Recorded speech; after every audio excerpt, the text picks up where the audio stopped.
तो वो चर्चा किया था कि जितने भी जीव है भगवान के साथ एक संबंध होता है हर जीव का। तो वो चर्चा किया, स्वरूप सिद्धि उसको बोलते हैं, भगवान के साथ उस संबंध को जानना। ऑलरेडी संबंध है, हम भूल गए, फिर से उसको याद दिलाना। तो उसके बाद फिर आखिरी में चर्चा चल रहा था कि किस तरह में भगवत गीता को किस तरह ग्रहण करना चाहिए, किस तरह कोई भगवत गीता को ग्रहण कर सकता है। अगर कोई भक्त नहीं बनता है तो बिना भक्त बने कोई भगवत गीता को समझ नहीं पाएगा, भगवत गीता को ग्रहण नहीं कर पाएगा। भगवत गीता को समझने के लिए व्यक्ति को भक्त बनने की आवश्यकता है। तो यहाँ तक हमने पढ़ा था, इससे आगे अभी हम आज पढ़ेंगे। Just एक मिनट।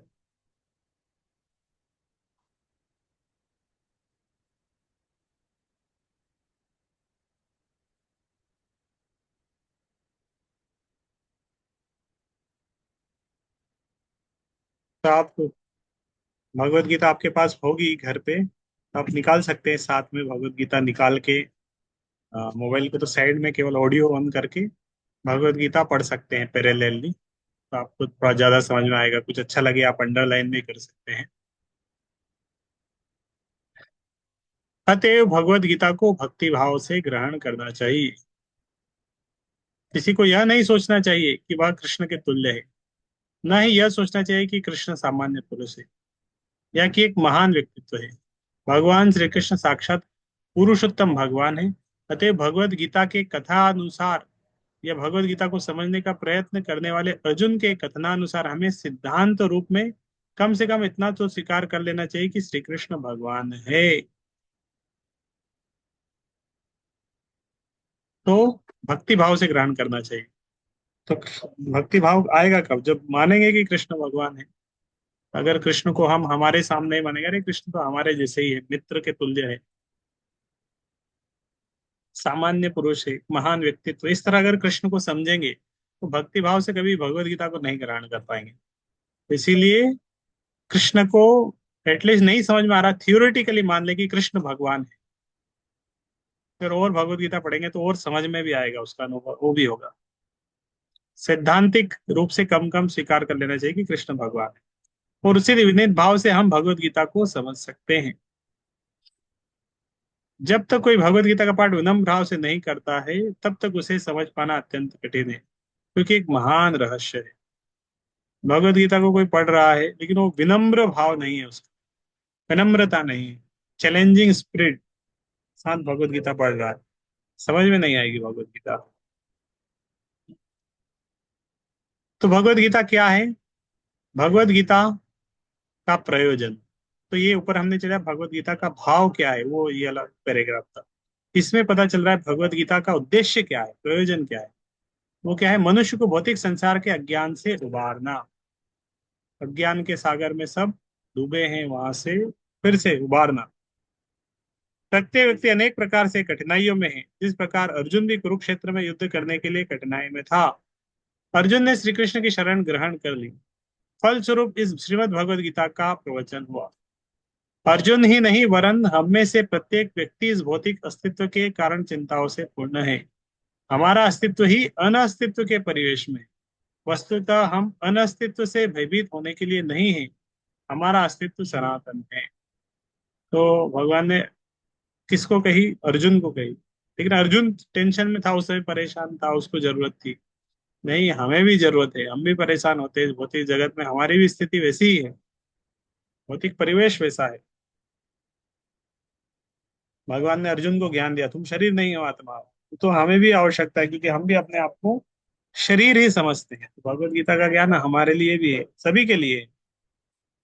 जानना पड़ेगा कि हमारा जो अस्तित्व है वो सनातन है, लेकिन हम किसी न किसी कारण से असत में डाल दिए गए। सत का अर्थ है जिससे, उससे जिसका अस्तित्व नहीं है। कष्ट भोगने वाले अनेक मनुष्यों में केवल कुछ ही ऐसे हैं जो वास्तव में अपनी स्थिति जानने के जिज्ञासु है, जैसे कि वे क्या हैं, वे इस विषम परिस्थिति में क्यों डाल दिए गए हैं, आदि आदि।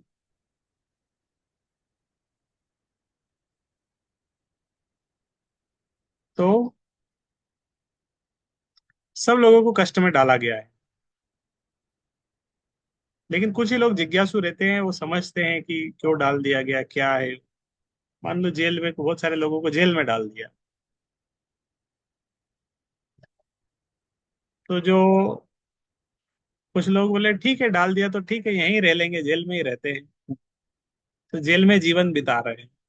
लेकिन कुछ लोग पूछेंगे, इंक्वायरी करेंगे, अरे क्यों डाला, हमें क्या गलती हुई है बताइए, कैसे हम बाहर आएंगे जेल से, इसके बारे में वो रिसर्च करेंगे, पता करेंगे कैसे जेल से बाहर आना है। और पता चल जाएगा उनको कि नहीं नहीं, ये गलती किया था, तुमने कृष्ण को भगवान नहीं माना है, तुमने ये किया है वो किया है। तो अगर गलती एक्सेप्ट कर लेंगे, और हो सकता है कि जेल से छोड़ दे वापस, फिर से हम आम आदमी की तरह घूम सकते हैं। नहीं तो कुछ लोग मूर्ख प्रवृत्ति के हैं, भूल जाएंगे, इंक्वायरी नहीं करेंगे, वो बोले ठीक है अब जेल में ही रह लेते हैं, जेल में डाल दिया तो इस तरह कुछ लोग सोच ही लिए कि अब भौतिक जगत में ही रहना है, निकलने की उनकी इच्छा ही नहीं है, तो इस तरह कोई जिज्ञासा नहीं करते। तो कष्ट मिल रहा है तो सहन कर लेते, जिज्ञासा नहीं करते क्यों कष्ट मिल रहा है। जब तक मनुष्य को अपने कष्टों के विषय में जिज्ञासा नहीं होती, जब तक उसे यह अनुभूति नहीं होती कि वह कष्ट भोगना नहीं, अभी तो सारे कष्टों का हल ढूंढना चाहता है, उसे सिद्ध मानव नहीं समझना चाहिए। मानवता तभी शुरू होती है जब मन में इस प्रकार की जिज्ञासा उदित होती है। ब्रह्म सूत्र में इस जिज्ञासा को ब्रह्म जिज्ञासा कहा गया। साधो ब्रह्म जिज्ञासा। मनुष्य के सारे कार्यकलाप असफल माने जाने चाहिए यदि वह परब्रह्म के स्वभाव के विषय में जिज्ञासा न करे। तो क्या करना चाहिए इसलिए, भौतिक जगत से बाहर आने के लिए जिज्ञासा करना चाहिए। क्या जिज्ञासा करें, उस जिज्ञासा को बोलते हैं ब्रह्म जिज्ञासा। ब्रह्म जिज्ञासा करना चाहिए, ऐसे ये जिज्ञासा नहीं करना चाहिए कि अभी क्या चल रहा है, क्रिसमस कब से आ रहा है, क्रिसमस की कब सेल है, क्या किस पे डिस्काउंट मिलने वाला है, ये भी सब जिज्ञासा है। क्या चल रहा है मार्केट में, क्या सस्ता है, क्या खरीदे, इस तरह बहुत सारी जिज्ञासाएं हो सकती है। पॉलिटिक्स में क्या चल रहा है, क्रिकेट में क्या चल रहा है, सारी जिज्ञासाएं। तो ये जिज्ञासा है, भौतिक जिज्ञासा। लेकिन मनुष्य को क्या करना चाहिए, अथा तो ब्रह्म जिज्ञासा, ब्रह्म जिज्ञासा करना चाहिए। अगर मनुष्य ब्रह्म जिज्ञासा नहीं कर रहा है, केवल यही जिज्ञासा कर रहा है कि खाना है, सोना है, क्या खाना है, कल क्या बनाएंगे, संडे है कल क्या बनाते हैं, ठीक? तो इसी तरह जिज्ञासा में अगर जीवन चला गया तो वो व्यर्थ है। अतः जो लोग यह प्रश्न करना प्रारंभ कर देते कि वे क्यों कष्ट उठा रहे हैं, वे कहाँ से आए, मृत्यु के बाद कहाँ जाएंगे, वही भगवत गीता समझने के सुपात्र विद्यार्थी है। तो कौन भगवत गीता समझने के सुपात्र विद्यार्थी है, जो लोग प्रश्न करना शुरू कर देंगे, जो समझना शुरू कर देंगे कष्ट क्यों मिल रहा है, कहाँ से आए हैं, किधर जाने वाले हैं, वो भगवत गीता को अच्छे से समझ पाएंगे। निष्ठावान विद्यार्थी में भगवान के प्रति आदर भाव भी होना चाहिए। अर्जुन ऐसा ही विद्यार्थी था। अर्जुन को भगवान के प्रति, कृष्ण के प्रति शरणागति थी, पहले ही उसने मान लिया भगवान आप गुरु हैं, मैं शिष्य हूँ, आप उपदेश दीजिए, मैं मानूंगा समझूंगा। तो इस तरह आदर का भाव था, विनम्रता का भाव था, विद्यार्थी का भाव था, तब वो समझ सकता है। मान लो एक कॉलेज में एक विद्यार्थी जा रहा है, एमबीबीएस का कॉलेज है, डॉक्टरी पढ़ना है, उसको अच्छा डॉक्टर बनना है, लेकिन उसका मनोभाव ही नहीं है डॉक्टर बनने का। क्लास में सुनता नहीं है ठीक से, टीचर से टीचर से क्वेश्चन, चैलेंजिंग क्वेश्चन करता है, जो टीचर पढ़ा रहे हैं उनसे, उनके प्रति श्रद्धा नहीं है, और हर चीज में डाउट करता है। तो उसके अंदर गुण ही नहीं है अच्छा, अच्छे विद्यार्थी के पास कैसे होगा, डॉक्टर कैसे बनेगा, इस तरह गुण ही नहीं। तो एक गुण, गुण भी होने चाहिए। जब एक छोटे कुछ काम के लिए गुण की आवश्यकता है, भगवत गीता को समझने के लिए भी गुणों की आवश्यकता है। जब मनुष्य जीवन के वास्तविक उद्देश्य को भूल जाता है तो भगवान कृष्ण विशेष रूप से उसी उद्देश्य की पुनर्स्थापना के लिए अवतार देते हैं। तब भी असंख्य जागृत हुए लोगों में से कोई एक होता है जो वास्तव में अपनी स्थिति को जान पाता है, और यह भगवत गीता उसी के लिए कही गई। वस्तुतः हम सभी अविद्या रूपी बाघिन के द्वारा निगल दिए गए हैं, लेकिन भगवान जीवों पर, विशेषतया मनुष्यों पर कृपालु है। इसी उद्देश्य से उन्होंने अपने मित्र अर्जुन को अपना शिष्य बनाकर भगवत गीता का प्रवचन किया। तो भगवान किस लिए आते हैं, अभी ये उद्देश्य के ऊपर चर्चा चल रहा है कि भगवत गीता का उद्देश्य क्या है। तो भगवत का उद्देश्य वही है जिस जिस उद्देश्य के लिए भगवान भी आते हैं इस भौतिक जगत में। तो आ, फिर भी कोई समझ नहीं पाता उसको, असंख्य जागृत लोगों में कोई एक ही समझ पाता है, अपनी स्थिति को समझ पा रहा है, भगवत गीता को समझ पाता है। क्योंकि हर व्यक्ति की स्थिति क्या है, वो अविद्या रूपी बाघिन के द्वारा निगल लिया गया है। हर अविद्या रूपी इग्नोरेंस को बाघिनी से तुलना किया, तो अविद्या रूपी बाघिनी के द्वारा निगल लिया गया, इसलिए वो समझ नहीं पाते, भगवत गीता में रुचि नहीं आ पाती। लेकिन भगवान जीव पर विशेषतया मनुष्यों पर कृपालु है। इसी उद्देश्य से उन्होंने अपने मित्र अर्जुन को अपना शिष्य बनाकर भगवत गीता का प्रवचन किया।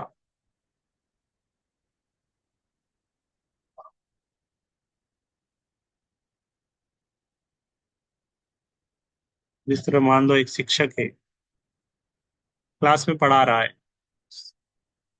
बहुत सारे विद्यार्थी हैं, सबके पास अपने अपने मोबाइल हैं, और टीचर ने छूट दे के रखी है, जिसको मोबाइल चलाना है चला सकते हैं, कोई इशू नहीं।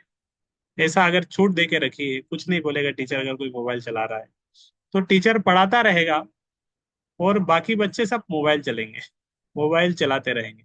वो ध्यान नहीं देंगे, फिर टीचर में फ्रीडम मिल गई उनको कि टीचर कुछ बोलेगा नहीं अगर मोबाइल चलाएंगे तो।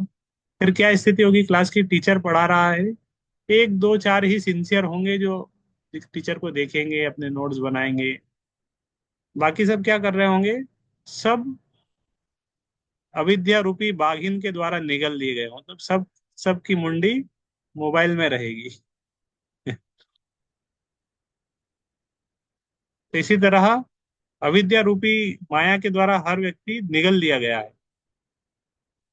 तो वो आ, भगवान की तरफ आकर्षित नहीं होता। भगवान कृष्ण का साथी होने के कारण अर्जुन समस्त अविद्या से मुक्त था। लेकिन कुरुक्षेत्र के युद्ध स्थल में उसे अज्ञान में डाल दिया गया, ताकि वह भगवान कृष्ण से जीवन की समस्याओं के विषय में प्रश्न करे, जिससे भगवान उनकी व्याख्या भावी पीढ़ियों के मनुष्यों के लाभ के लिए कर दे और जीवन की योजना का निर्धारण करे। तब मनुष्य तदनुसार कार्य कर पाएगा और मानव जीवन के उद्देश्य को पूर्ण कर सकेगा। तो अर्जुन को भगवान ने क्या किया था, युद्ध स्थल में अज्ञान में डाल दिया था। भगवान चाहते थे इसको अज्ञान में डाले, ताकि इसके माध्यम से सब लोगों को भगवत गीता का प्रश्न करे, अर्जुन समस्या प्रश्न करे, भगवान उत्तर देंगे, भावी पीढ़ी उससे लाभ मिलेगा सबको भगवत गीता के माध्यम से। भगवत गीता की विषय वस्तु में 5 मूल सत्यों का ज्ञान दिया। तो यहाँ पे अभी टॉपिक चेंज हो रहा है। अभी अभी क्या आ रहा है, भगवत गीता की विषय वस्तु। भगवत गीता में 5 विषय वस्तु है, 5 चीजों के बारे में भगवत गीता में बताया गया है। भगवत गीता के 5 सब्जेक्ट मैटर भगवत गीता के, वो है ईश्वर, जीव, प्रकृति, काल, कर्म।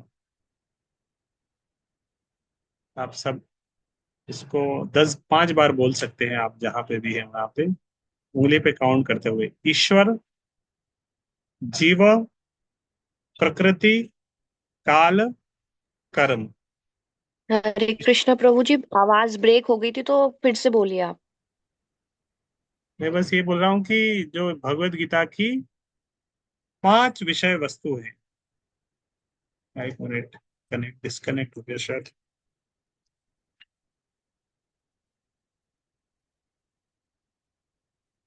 भगवत गीता की 5 विषय वस्तु है, वो है आ, भगवत गीता की 5 विषय वस्तु। तो 5 विषय वस्तु क्या है, ईश्वर, जीव, प्रकृति, काल और कर्म। ईश्वर, जीव, प्रकृति, काल, कर्म। तो ये आप याद कर सकते हैं, कभी भी आपसे पूछे, सोचना नहीं पड़े, तुरंत आप उसको बोले ईश्वर, जीव, प्रकृति, काल, कर्म। तो उसको 5 बार बोलेंगे तो शायद याद हो जाएगा, सरल है, ईश्वर, जीव, प्रकृति, काल, कर्म। ये भगवत गीता की 5 विषय वस्तु है। भगवत गीता की 5 विषय वस्तु: ईश्वर, जीव, प्रकृति, काल, कर्म। तब एक एक के बारे में प्रभुपाद थोड़ा थोड़ा बताएंगे। सर्वप्रथम ईश्वर के विज्ञान की और फिर जीवों की स्वरूप स्थिति की विवेचना की गई है। तो मतलब ये भगवत गीता में ये जो सब्जेक्ट मैटर इसी के आसपास चलता है, ईश्वर से रिलेटेड, जीव से रिलेटेड, प्रकृति से, काल से, कर्म से। तो ईश्वर है जिसका अर्थ नियंता है, और जीव है जो अनियंत्रित है।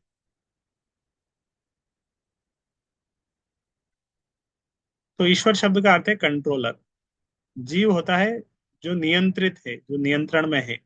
यदि जीव यह कहे कि वह नियंत्रित नहीं अपितु स्वतंत्र है, तो वह पागल है। अगर कोई बोलेगा कि हम स्वतंत्र है, तो पागल है। स्वतंत्र नहीं है, हर व्यक्ति नियंत्रण में है। स्वतंत्र होता तो वो बीमार नहीं होता, उसको ठंड नहीं लगती। हाँ, बोले हम स्वतंत्र है, तो उसको ठंड लग रही है, तो स्वतंत्र नहीं है, स्वेटर पहनना पड़ रहा है। प्रकृति के नियंत्रण में, इसीलिए अभी ठंड लग रही है। तो प्रकृति उसको नियंत्रण करके रखी। तो हर व्यक्ति कोई स्वतंत्र नहीं है। छोटी मोटी स्वतंत्रता है, लेकिन हाँ, सब नियंत्रण में। जीव सभी प्रकार से कम बद्ध जीवन में तो नियंत्रित है। जब तक जीव बद्ध है, वो नियंत्रण में है। अतः भगवत गीता की विषय वस्तु ईश्वर सर्वोच्च नियंता तथा जीव नियंत्रित आत्माएं से संबंधित है। ईश्वर जो है सुप्रीम कंट्रोलर, सबको नियंत्रण करते हैं। जीव होते हैं नियंत्रण, कंट्रोल्ड जीवात्माएं, जो नियंत्रित है जीव ईश्वर के द्वारा। एक है ईश्वर, एक है जीव। तो ईश्वर स्वतंत्र है, जीव जो है ईश्वर के नियंत्रण में है। इसमें प्रकृति, भौतिक प्रकृति, काल, समस्त ब्रह्मांड की कालावधि या प्रकृति का प्रकट, तथा कर्म की भी व्याख्या है। यह दृश्य जगत विभिन्न कार्यकलापों से ओतप्रोत है। सारे जीव भिन्न भिन्न कार्यों में लगे हुए हैं। भगवत गीता में हमें अवश्य सीखना चाहिए कि ईश्वर क्या है, जीव क्या है, प्रकृति क्या है, दृश्य जगत क्या है, यह काल द्वारा किस प्रकार नियंत्रित किया जाता है, और जीवों के कार्यकलाप क्या है। तो भगवत गीता अगर कोई पढ़ता है, तो भगवत गीता पढ़ के जरूर उसको ये सब समझ में आ जाना चाहिए कि ईश्वर क्या है, जीव क्या है, प्रकृति क्या है, दृश्य जगत क्या है, काल क्या है, कर्म क्या है। ये सब समझ में आ जाना चाहिए, क्योंकि ये भगवत गीता की यही विषय वस्तु है। भगवत गीता इन 5 मूलभूत विषयों में से इसकी स्थापना की गई है कि भगवान अथवा कृष्ण अथवा ब्रह्म या परमात्मा अथवा परम नियंत्रण, आप जो चाहे कह ले, सबसे श्रेष्ठ है। जीव गुण में परम नियंत्रण के ही समान है। तो ईश्वर के बारे में बताया, फिर जीव के बारे में। जीव गुण में परम नियंत्रण के समान है। जीव का जो गुण है स्वभाव में वो भगवान के समान है। उदाहरणार्थ, जैसा कि भगवत गीता के विभिन्न अध्यायों में बताया जाएगा, भगवान भौतिक प्रकृति के समस्त कार्यों के ऊपर नियंत्रण रखते हैं। भौतिक प्रकृति स्वतंत्र नहीं है। तो भौतिक प्रकृति है, वो भी स्वतंत्र नहीं है, उसको भी, वो भी किसके नियंत्रण में है? भगवान के नियंत्रण में। प्रकृते क्रियमाणानि गुरुणे कर्माणि सर्वश। नहीं, मया अध्यक्षेण प्रकृति सूयते से चराचरम। भगवान बोले मेरा, मया अध्यक्षेण प्रकृति, मेरी अध्यक्षता में प्रकृति कार्य करती है। वह परमेश्वर के निर्देशन में कार्य करती है। कौन? प्रकृति। प्रकृति स्वतंत्र नहीं है, वो भी किसी के नियंत्रण में है, वो भी प्रकृति के नियंत्रण, भगवान के नियंत्रण में कार्य करती है। जैसा कि भगवान कृष्ण कहते हैं, मया दक्षिण प्रकृति सुयते। भौतिक प्रकृति मेरे निर्देशन में कार्य करती है। जब हम दृश्य जगत में आश्चर्यजनक घटनाएं घटते देखते हैं, तो हमें यह जानना चाहिए कि इस दृश्य जगत के पीछे एक नियंता है। तो ये जो ब्रह्मांड है, जो प्रकृति है, हम देख रहे हैं इसमें इतना कुछ हो रहा है, लेकिन इसके पीछे कौन? कोई नियंता है जो इसको नियंत्रण कर रहा है, जिसके टेम्परेचर को नियंत्रण कर रहा है। कितना करना है अभी? 5 डिग्री करना, 4 डिग्री करना है, 2 डिग्री, 3 डिग्री, एक, या माइनस में लेके जाना। बिना नियंत्रण के किसी का प्रकट होना संभव नहीं। नियंता को न मानना बचपना है। तो अगर कोई नियंता को मानता नहीं है, कंट्रोलर को नहीं मान रहा है, तब वो बचपन, बालक बुद्धि है अभी। उदाहरणार्थ, एक बालक सोच सकता है कि मोटर कार अद्भुत होती है, क्योंकि यह बिना घोड़े के या खींचने वाले पशु से चलती है। किंतु समझदार व्यक्ति मोटर कार की अभियांत्रिक व्यवस्था से परिचित होता है और सदैव जानता है कि इस यंत्र के पीछे एक व्यक्ति, एक चालक होता है। तो कोई देख रहा है, अरे घोड़ा है, गाड़ी है, सबको खींचता है, कोई बेल वगैरह रहता है। कार अपने आप चल रही है, उसको कोई खींच नहीं रहा है, अपने आप कैसे चल रही है? कौन धक्का दे रहा है? कोई धक्का भी नहीं दे रहा है, कोई खींच भी नहीं रहा, आगे कैसे बढ़ रही है? तो छोटी बुद्धि से कोई समझ नहीं पाएगा ऐसा क्या हो रहा है। लेकिन उस यंत्र के पीछे एक चालक है, वो छोटी बुद्धि से नहीं समझ पाएगा। इसी प्रकार परमेश्वर वह चालक है जिसके निर्देशन में सब कार्य हो रहा है। भगवान ने जीवों को अपने अंश रूप में स्वीकार किया है, जैसा कि हम अगले अध्याय में देखेंगे। मैं बताया था, जीव गुण में भगवान के समान है। सोने का एक कण भी सोना है, समुद्र के जल की बूंद भी खारी होती है। इसी प्रकार हम जीव भी परम नियंता ईश्वर या भगवान कृष्ण के अंश होने के कारण सूक्ष्म मात्रा में परमेश्वर के सभी गुणों से युक्त होते हैं। सोना का कण, सोने की खदान, सोना कण में एक जैसे हैं भाव में, इस तरह गुण में। समुद्र की एक बूंद या पूरा समुद्र दोनों ही खारा है। इसी तरह जो आत्मा है वो भी सच्चिदानंद है, भगवान भी पूर्णतः सच्चिदानंद है, गुण में समान है। क्योंकि हम सूक्ष्म ईश्वर या अधीनस्थ ईश्वर हैं, हम प्रकृति पर नियंत्रण करने का प्रयास कर रहे हैं। जैसे कि वर्तमान में हम अंतरिक्ष या ग्रहों को वश में करना चाहते हैं, क्योंकि हमारे अंदर भी थोड़ा सा गुण है ना ईश्वर का। तो हम भी नियंत्रण करना चाहते हैं, प्रकृति को नियंत्रण करना चाहते हैं, अंतरिक्ष को नियंत्रण करना चाह रहे हैं। देखो, धरती को तो हमने नियंत्रण कर लिया पूरी तरीके से। कहीं भी धरती पे जहां जहां मनुष्य है, हर जगह धरती पे अभी मनुष्य का नियंत्रण है। अंतरिक्ष में नहीं है। अंतरिक्ष में नियंत्रण उसका कंट्रोलरशिप बढ़ाने का प्रयास कर रहा है, ग्रहों को नियंत्रण करने। अभी पृथ्वी में कहाँ कहाँ कितना शोषण कर रहे हैं, इतना नियंत्रण कर रहे हैं। और हम में नियंत्रण रखने की यह प्रवृत्ति इसलिए क्योंकि यह कृष्ण में भी है। कृष्ण पूर्ण सबको नियंत्रण करते हैं, तो थोड़ा सा उसका गुण हमारे अंदर है। यद्यपि हम में भौतिक प्रकृति पर बहुत से जमाने की प्रवृत्ति होती है, लेकिन हमें यह जानना चाहिए कि हम परम नियंता नहीं है। इसकी व्याख्या भगवत गीता में। तो हम प्रकृति जो भगवान के नियंत्रण में है, उस प्रकृति पर हम अपना नियंत्रण जताने का प्रयास कर रहे हैं, मेहनत कर रहे हैं। लेकिन लेकिन हमें समझना पड़ेगा कि नहीं नहीं, ये मेरे नियंत्रण में नहीं, ये भगवान के नियंत्रण में है। वो परम नियंत्रण है। ये भगवत गीता हमें सिखाती है।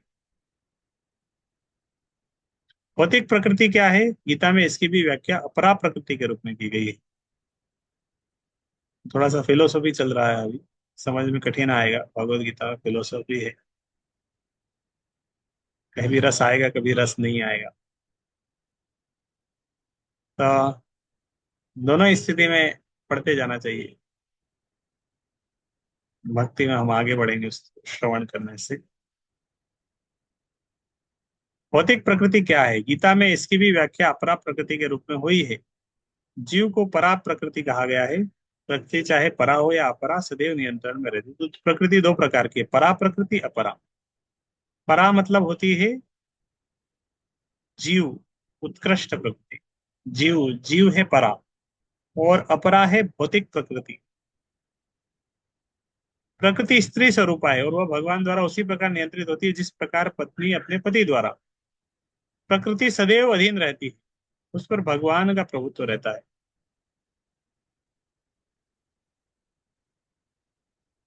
क्योंकि भगवान ही यंत्रक है।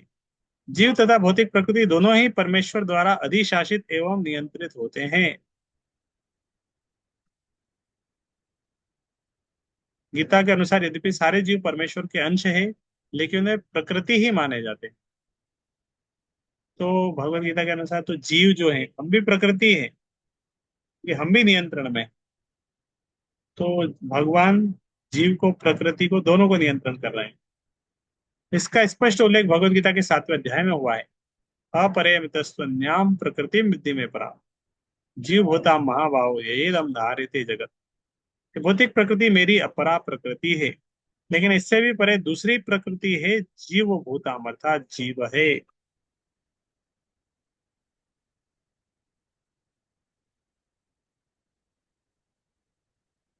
तो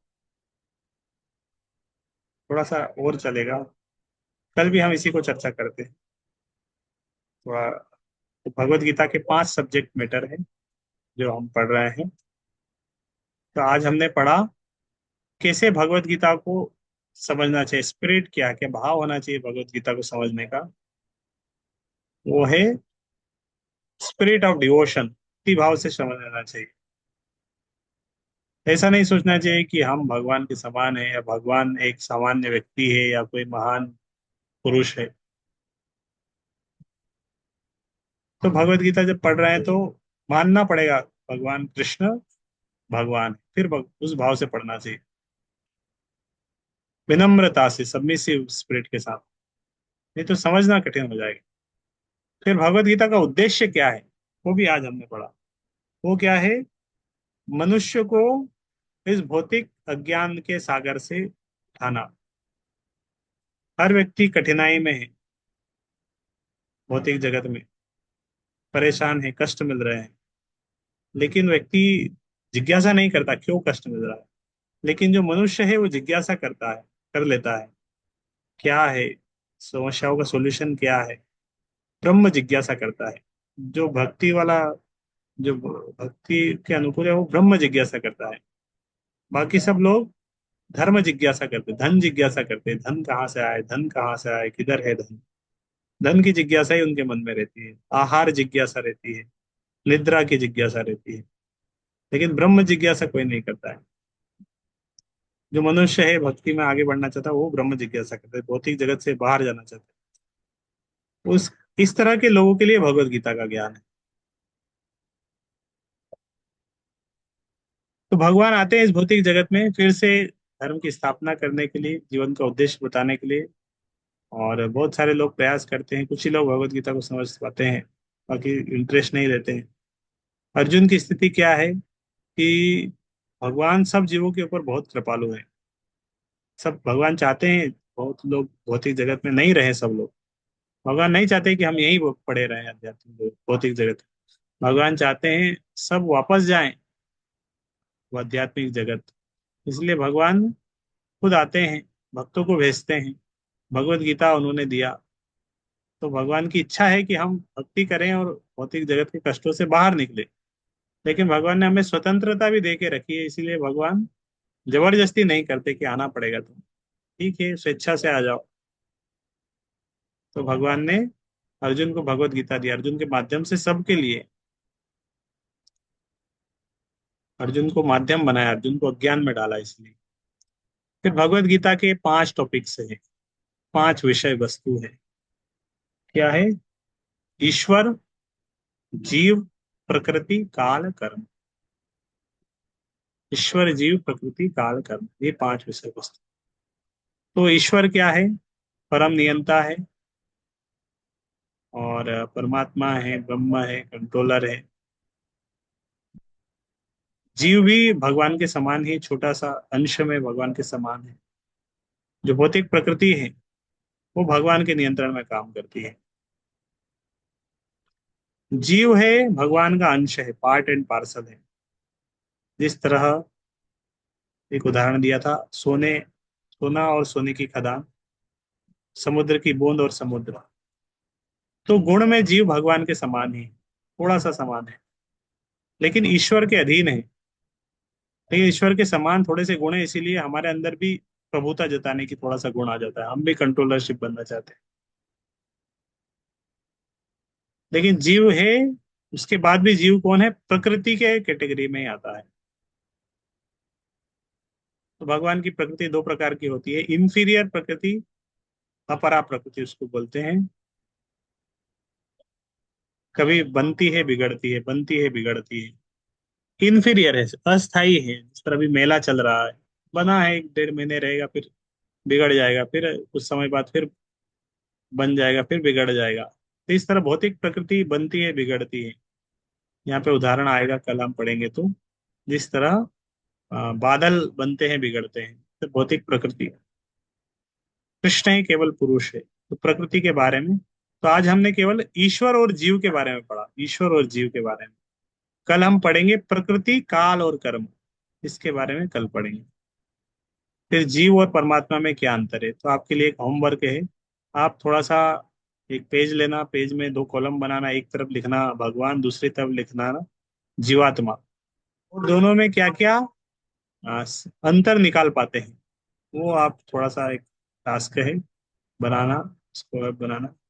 आप चाहे तो एक नोटबुक बना सकते हैं रोज नोट्स बनाने के लिए। तो इस तरह कुछ नोटबुक्स में अच्छे नोट्स बना के रखेंगे, कुछ आपको काम आएंगे। तो ईश्वर क्या है, भगवान क्या है, ईश्वर और प्रकृति दोनों के बारे में हमने पढ़ा आज।